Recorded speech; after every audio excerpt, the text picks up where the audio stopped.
আচ্ছা, তাহলে শুরু করা যাক। আজকে আমরা এইচএসসি পরীক্ষার জন্য খুব গুরুত্বপূর্ণ 15টি শব্দ একদম আয়ত্ত করে ফেলব, তাদের সমার্থক আর বিপরীতার্থক শব্দগুলো সহ। দেখুন, শব্দগুলো যাতে সহজে মনে রাখা যায় সেজন্য আমরা এগুলোকে 3টা সহজ ভাগে ভাগ করে নিয়েছি। প্রথমটা হলো মানুষের অভিজ্ঞতা নিয়ে, তারপর কাজ আর তার ফলাফল, এবং শেষে আমাদের চারপাশের জগৎকে বর্ণনা করার মতো কিছু শব্দ। তো আমাদের প্রথম ভাগটা হলো দ্য হিউম্যান এক্সপিরিয়েন্স। এখানে আমরা কথা বলবো আমাদের অনুভূতি, জ্ঞান আর ব্যক্তিগত সময় নিয়ে, এই সম্পর্কিত শব্দগুলো নিয়ে। আচ্ছা, আমাদের প্রথম শব্দটা হলো জোভিয়াল। এটা একটা অ্যাডজেক্টিভ, মানে হলো খুবই হাসি খুশি আর বন্ধুত্বপূর্ণ, মানে বেশ একটা আনন্দময় ভাব আর কি। যেমন একজন ভালো হোস্ট সবসময় জোভিয়াল থাকেন। এর সিনোনিম বা সমার্থক শব্দগুলো হলো cheerful, merry, jolly, joyful, lively. আর অ্যান্টোনিম বা বিপরীত শব্দগুলো হলো gloomy, sad, miserable, sullen, morose. খেয়াল করবেন পরের শব্দটা কিন্তু এটার ঠিক উল্টো। এই দেখুন, লোনলিনেস। এটা একটা নাউন, আর এর মানে হলো একা থাকার কারণে যে কষ্ট বা দুঃখ হয় সেই একাকিত্ব। যেমন বলা হয়, একাকিত্বের সময়ে একটা ভালো বই হতে পারে সবচেয়ে ভালো বন্ধু। জোভিয়েলের সেই হাসিখুশি ভাবের সাথে এটার পার্থক্যটা তো একদমই স্পষ্ট, তাই না? এর সমার্থক শব্দগুলো হলো সলিটিউড, আইসোলেশন, সিক্লুশন, অ্যালোননেস, ডেসোলেশন। আর এর ঠিক উল্টো শব্দগুলো হলো কম্প্যানিয়নশিপ, টুগেদারনেস, ফেলোশিপ, কোম্পানি, সোশ্যাবিলিটি। এরপরে আসছে নলেজ। এটাও একটা নাউন। এর মানে তো আমরা সবাই জানি, জ্ঞান বা কোনো একটা বিষয় সম্পর্কে তথ্য এবং আমাদের বোঝাপড়া। যেমন বই হলো জ্ঞানের সেরা উৎস। এর সমার্থক শব্দগুলো হলো ইনফরমেশন, আন্ডারস্ট্যান্ডিং, উইজডম, লার্নিং আর এক্সপার্টিজ। আর এর বিপরীত শব্দগুলো কি? ইগনোরেন্স, আনঅ্যাওয়ারনেস, ইনএক্সপিরিয়েন্স, ইলিটারেসি এবং কনফিউশন। এবার দেখি লেজার শব্দটা। এটা একটা নাউন।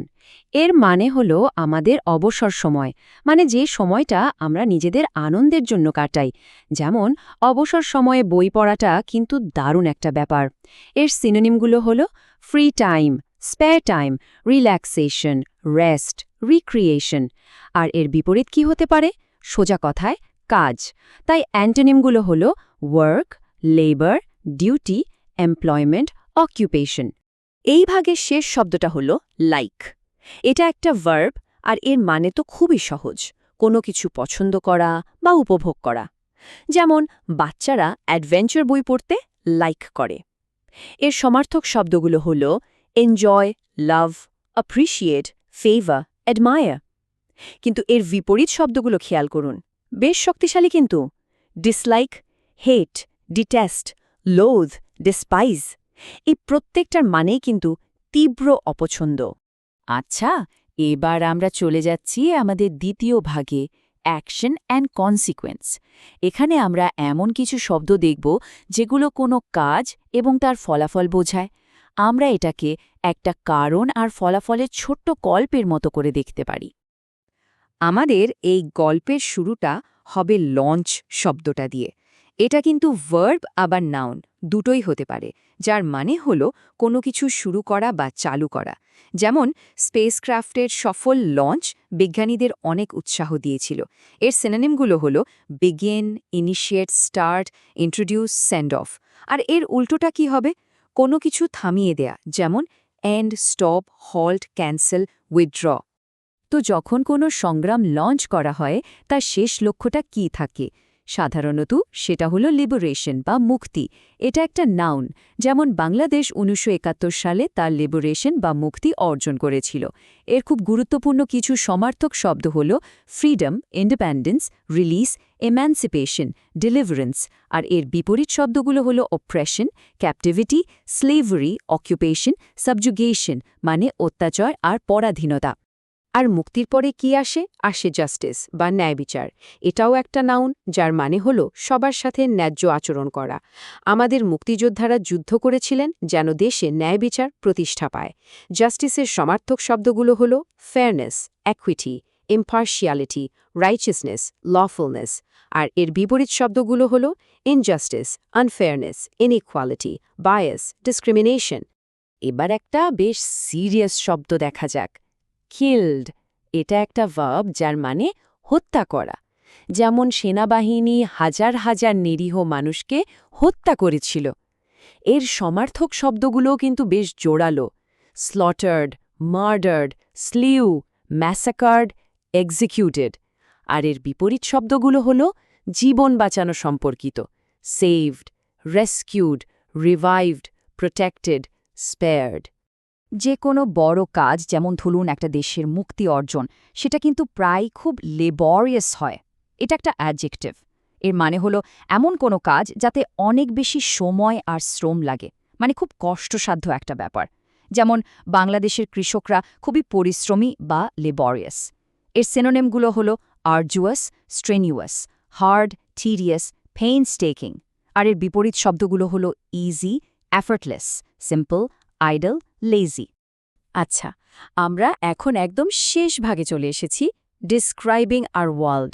এই অংশে আমরা এমন কিছু শব্দ দেখব যেগুলো দিয়ে আমরা আমাদের চারপাশের জিনিসকে বর্ণনা করি, সেটার গুরুত্ব, আকার বা অবস্থান বোঝাতে।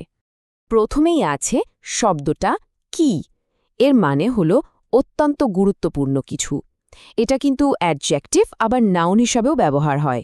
যেমন আমরা বলি education is the key to development, মানে শিক্ষা হলো উন্নয়নের চাবিকাঠি। এর সিনোনিমগুলো হলো essential, crucial, vital, principal, main. আর এর বিপরীত শব্দগুলো হলো minor, unimportant, secondary, peripheral, trivial, অর্থাৎ যেগুলো তেমন গুরুত্বপূর্ণ নয়। এখন আমরা আকারের দিক থেকে দুটো একেবারে বিপরীত শব্দ দেখব। সবচেয়ে বড় থেকে শুরু করে সবচেয়ে ছোট। লার্জেস্ট, এটা একটা অ্যাডজেক্টিভ, মানে হলো আকারে বা আয়তনে সবচাইতে বড়। যেমন চুকনগর হল অন্যতম বৃহত্তম বৌদ্ধভূমি। এর সমর্থক শব্দগুলো হল biggest, greatest, most extensive, hugest, most vast. আর এর বিপরীত শব্দগুলো তো দেখতেই পাচ্ছেন, smallest, tiniest, most minute, least, minimum. লার্জেস্টের ঠিক উল্টোটা হল লিটল। এটা অ্যাডজেক্টিভ এবং অ্যাডভার্ব দুইভাবেই ব্যবহার হতে পারে। এর মানে হল আকারে বা পরিমাণে ছোট। যেমন সৌজন্য দেখাতে আমাদের খরচ হয় লিটল বা সামান্য, কিন্তু এর থেকে আমরা পাই অনেক বেশি। এর সিনোনিমগুলো হল small, slight, minimal, scanty, tiny. আর এর অ্যান্টোনিমগুলো হল much, great, large, enormous, significant. এবার সময় নিয়ে একটা শব্দ দেখা যাক, লেটার। এটা অ্যাডভার্ব বা অ্যাডজেক্টিভ হতে পারে। এর মানে হল ভবিষ্যতে বা বর্তমান সময়ের পরে। যেমন সে অন্যদের সফল হতে দেখে লেটার বা পরে প্রস্তুতি শুরু করেছিল। এর সমার্থক শব্দগুলো হল afterwards, subsequently, after, eventually, in time. আর এর বিপরীত শব্দগুলো হল earlier, before, previously, prior, sooner. সবগুলোই আগে বোঝায়। আমাদের আজকের তালিকার শেষ শব্দটা হল লোকেটেড। এটা একটা ভার্ব। এর খুব সহজ একটা মানে আছে, কোনো নির্দিষ্ট জায়গায় থাকা বা অবস্থিত হওয়া। যেমন বাংলাদেশ একটা সক্রিয় ভূমিকম্প প্রবণ অঞ্চলে লোকেটেড। এর সমার্থক শব্দগুলো হল সিচুয়েটেড, পজিশনড, প্লেসড, ফাউন্ড, এস্টাবলিশড। আর এর বিপরীত শব্দগুলো হতে পারে ডিসপ্লেসড, লস্ট, মিসপ্লেসড, আনফাউন্ড। তো এই 15টা শব্দ তো শেখা হয়ে গেল, কিন্তু আসল কাজটা কিন্তু এখন শুরু। এই শব্দগুলো ব্যবহার করতে হবে।